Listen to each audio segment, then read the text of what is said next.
Okay, today we're going to do a carburetor job on a 107 dB Billy Goat driveway blower.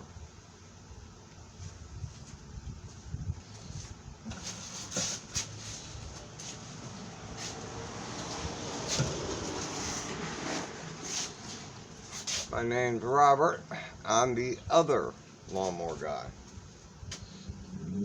Jason is indisposed. Well, let me see if I can do this without knocking over the camera. Alright, first thing we need to do is get rid of the air cleaner cover.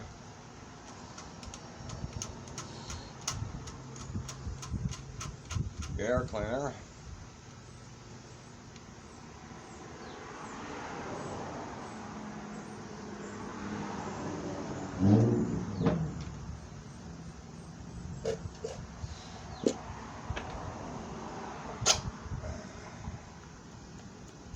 Yeah, that's gonna have to be cleaned. We can just blow that out later. Alright, so the intake housing here will come off with two 10mm nuts here and one back here. Excuse me, back here. And we'll just whip them off real quick.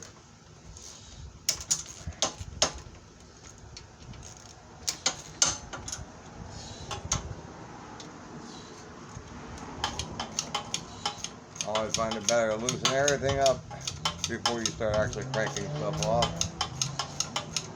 That's even more important when you're putting things on. Get everything started before you start cranking anything down.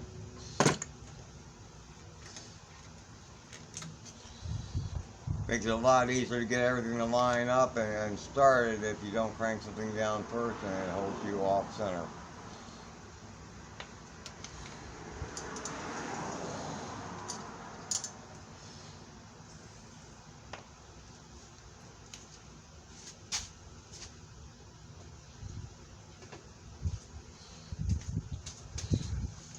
These are very nice to have, by the way.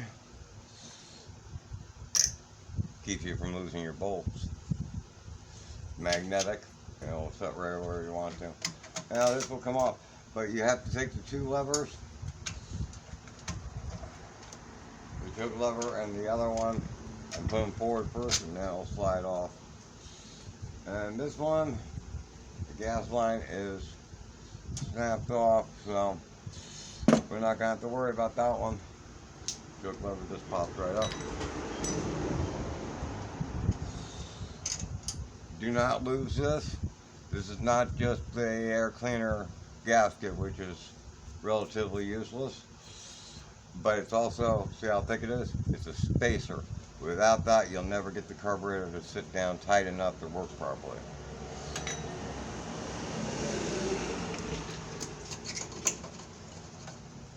Okay.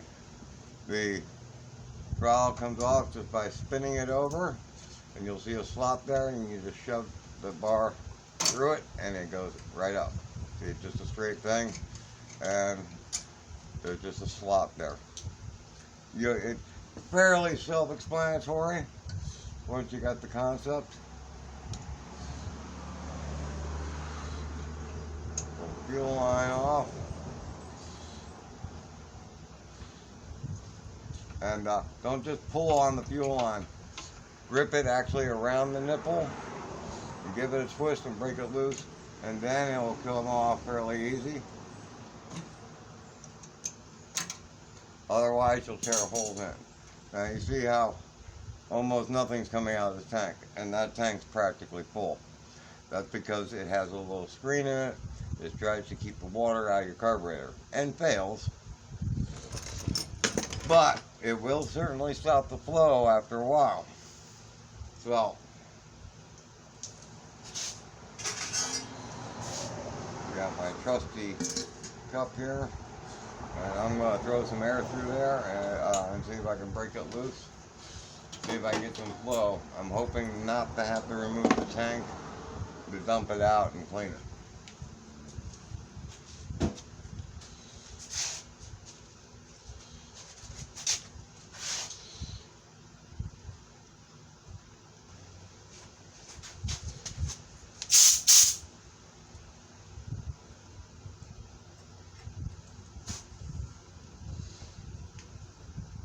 Now, if you are using air, careful, because this will shoot out of there, so you just want to give it a quick blast.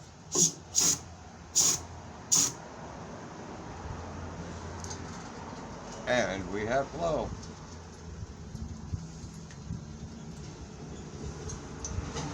And now, since your fuel line's off, you can pull the carburetor.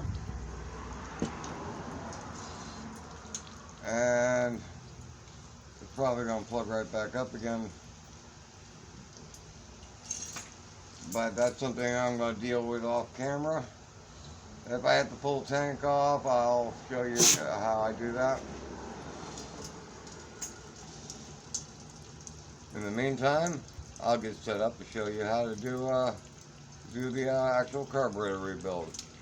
This little item right here.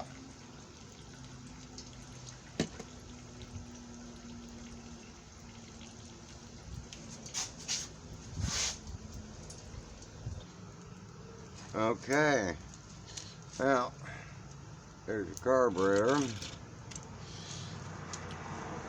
and this was that slot I was talking about with the throttle.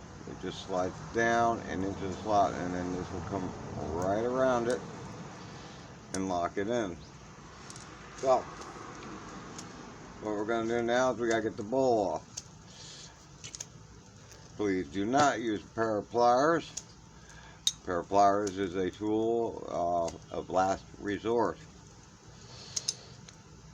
Now, if you can't get it to come loose, you're not going to have enough strength to hold this carburetor in place. My trick is slide a screwdriver through, and that gives me enough leverage against the wrench to pop it loose.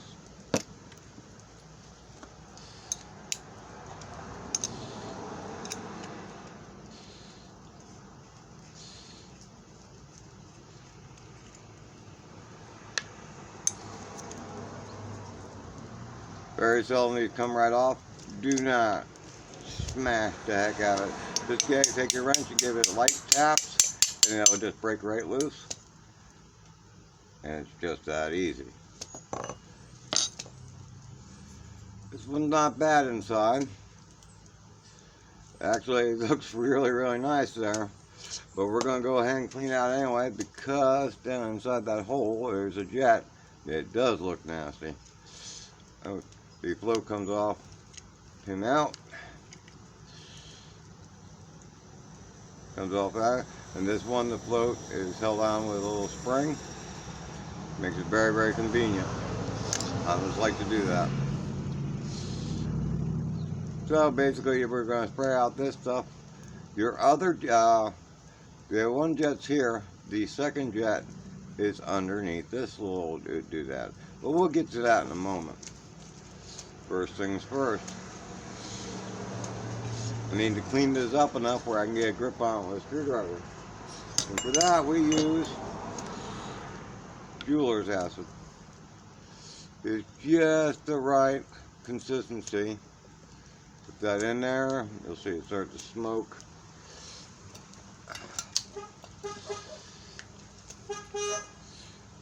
And we will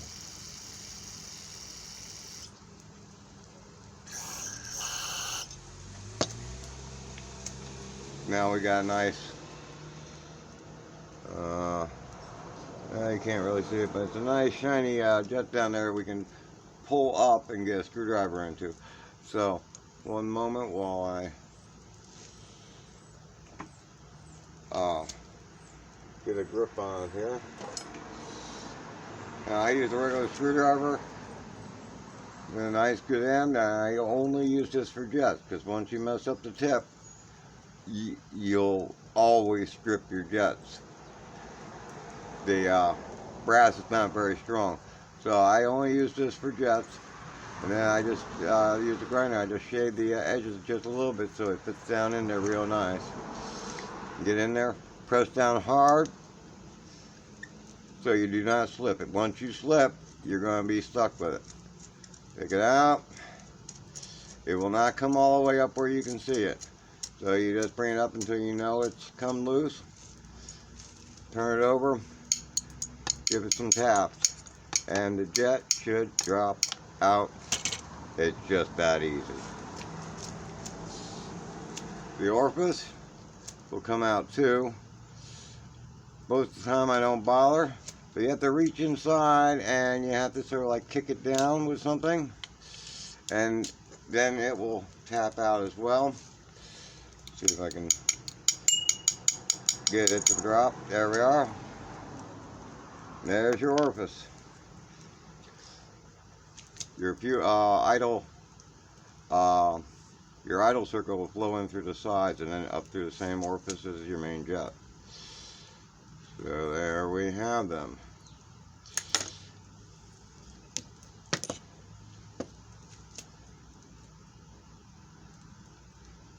Take a look at this through the light, and it is completely blocked up.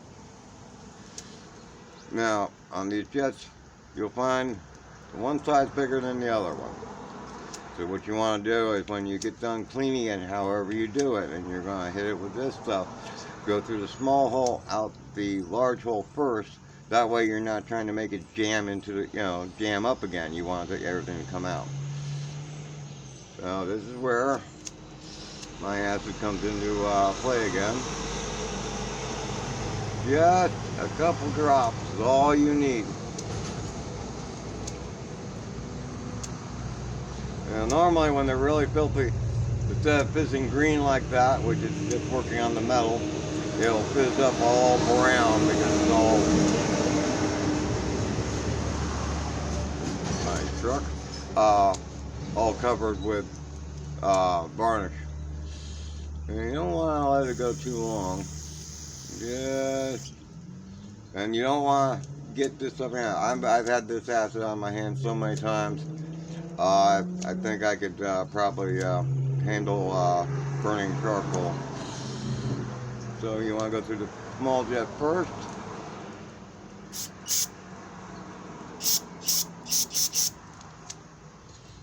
And then out the other one. And you see that nice flow? That's a clear jet. It's not supposed to be a squirt, and it's not supposed to be just a straight mist. And this has just got a hole straight through it. Perfect timing for a phone call. One moment. Nothing like telephone solicitors. Okay, this is just straight tube that allows it to get up far enough into the throat of the carburetor for the air to pull over it and pull the fuel up the way it's supposed to. However, there are little holes in the side here. So blowing this out is really nothing. Gotta go straight through, but to clear the sides, put your finger over the end, then blow.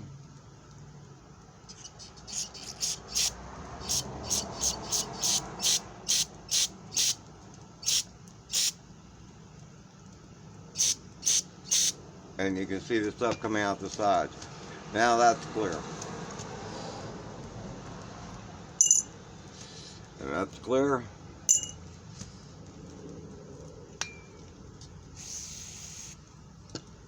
Make sure there's no lint or anything else on this little rubber tip, or else it will leak. So now we need to get the idle shot, the other jet out, the hidden jet. And that is underneath this. So you have to remove the idle screw, and if you look at it before you take it off, you'll see about where it comes down to. So when you put back to it, you know it's going to be just on this edge. And that's pretty much standard. Usually right on the inside edge of that line is about where you want it. So now you go ahead and take that screw out.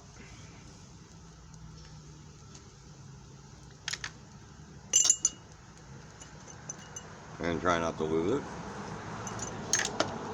This will just pop right up. That's just a spacer to get it in there. And then you're going to pull this jet out. Now, you see all this crud here. What I'm going to do is, once I get this out, I'm going to take a paintbrush, some gasoline, and I usually just use the older gasoline that came out of the unit, and clean this all off. That keeps you from stuffing dirt back in it when you try to reassemble it. So I'm going to do that now off camera. Okay, and we're back after being bothered by evil things called customers. Actually, we love customers, of course, but not in the middle of the video. So I cleaned it all up. Now, where you want to blow through on your passages is this one here and this one down here. And usually those are wide open, but that one's got a brass insert in it that tells me its size for flow. A couple drops of acid there. And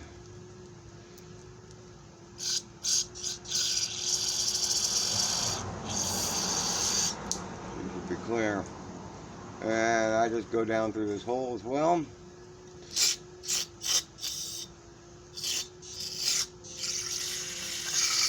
And you can see where it comes through.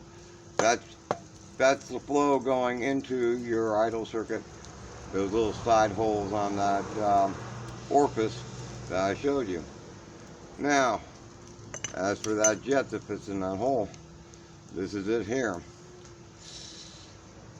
Flow comes in through the side, goes out to the bottom. And we'll clean that up just like we did with the other jet.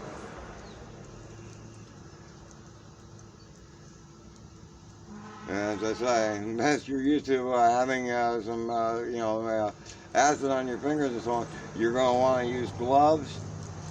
If you feel it hit your skin, just take your carb cleaner, blast it off or whatever, get it off your skin and so on. I'm an old man, and I'm just about tough as nails, or something similar. Or at least as tough as rusty steel wool.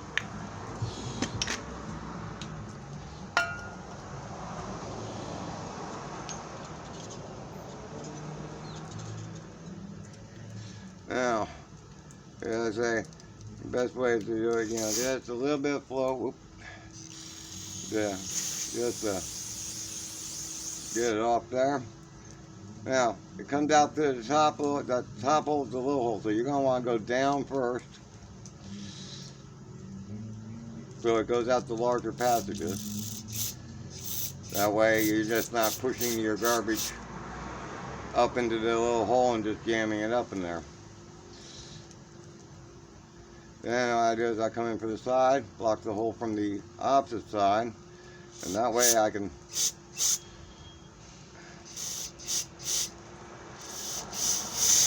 there we go. See that jet? And it's just that easy. Reassembly time. Drop this in here. You'll see that the edges are cut. And then this will fit into one of the cuts. That way you are going to get it lined up no matter what you want to do. Drop that in there.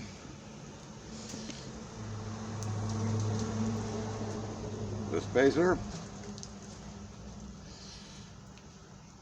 and the idle screw. And on this machine you can actually idle it down, so that base base level of the idle is important, and just screw it back until it's at this edge here and this edge here line up again just the way you found it. Just like that. Reassembling your float. This one's really easy because it stays on the float. Drop in the hole.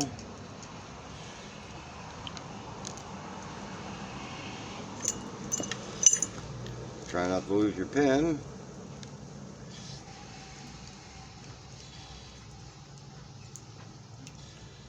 And you're just gonna move it around until it finds the other hole and get through there. Then look through it, look at it sideways. If that's setting level to the carburetor, it's good. If you stuck up like this, it means your the rubber on your needle valve is swollen and it will never run. Now, orifice, your long edge goes in first. It drops in there. And when you're doing this, always make sure your fingers are clean. There's no sense in cleaning carburetor if you're just gonna jam dirt right back in it. Look through your jets, make sure she's clear. And make sure you got the screwdriver edge side up as you drop it down in there. Now, you're just going to want to screw it right down. Now, do not force it real tight. It's just a little brass jet. It's just got to be just finger tight, just to make sure it doesn't fall out. That's it. Fuel flow comes in here. Usually, and here's your main port. Usually what I do is I put the little drain on the bowl, the opposite side of your fuel in, just like that. Make sure you have your little belt washer. Tightening this up harder is not going to stop something from leaking. And if you do have to really crank one of these things down, you've done something wrong.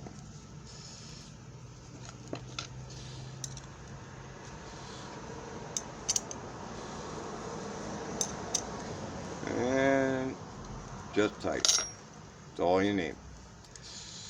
Now I'll get reset up to reinstall it on the machine.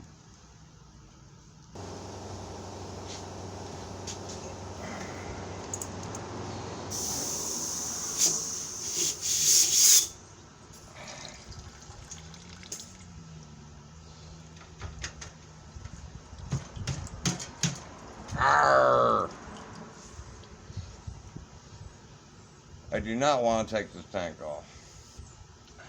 So, what I'm going to do is I'm going to pull the hose off, and now I'm going to use a little swivel and see if I can pull the screen out and just let it dump. And give that a try.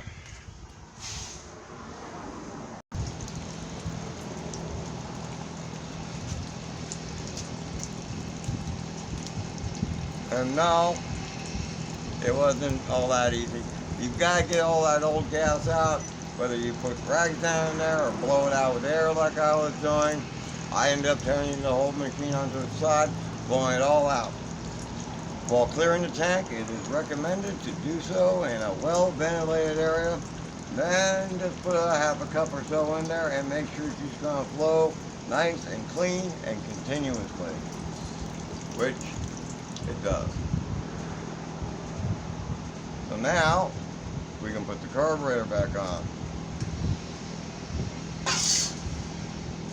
No sense in doing a carburetor if you're just going to shove garbage right back in it. That means getting new fuel at the pump, not just putting in the same stuff that messed up your motor in the first place. Carburetor drops on.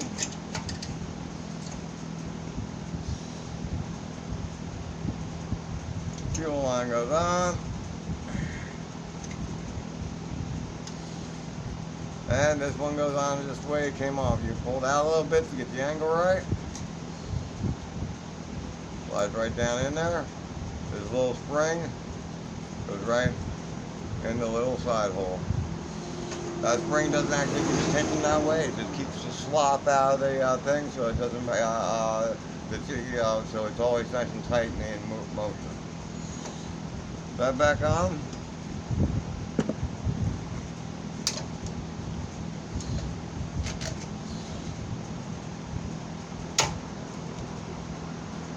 Hook up your scavenge again.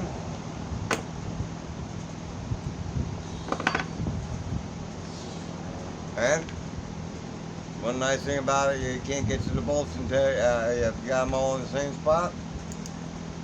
I forgot my spacer.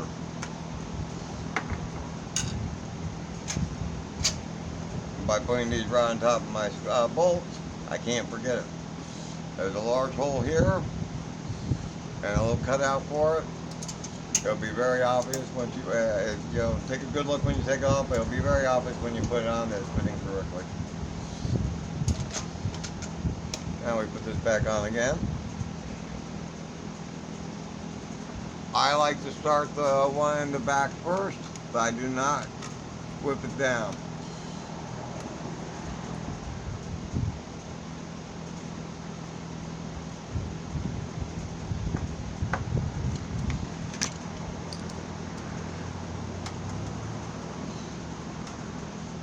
Bring it down, and that way I know everything's lining up that way. Put the two, start the two in the front, and then since this is the actual tension on the thing here, you want to bring feeding piece down the barrel first. Like I said, these do not have to be real tight. It just needs to pull it good pressure against the seal. If you go too tight, you're just going to strip it out or break something.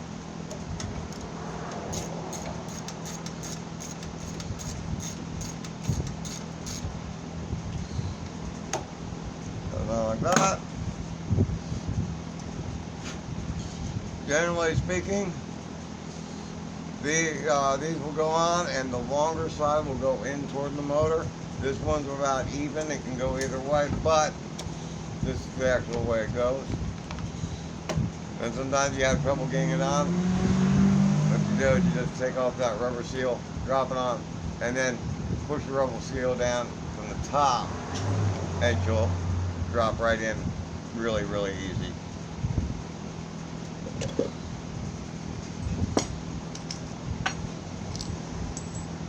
Now the air cleaner.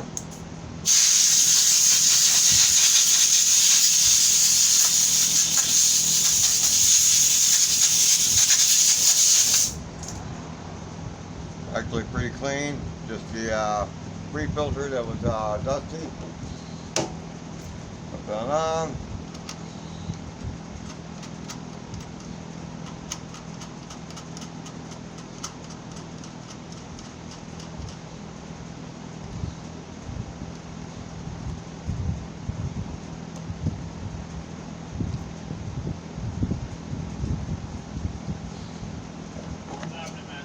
Now go on like that, and we're going to go out and we're going to go ahead and see if we can get this running. Good. Where's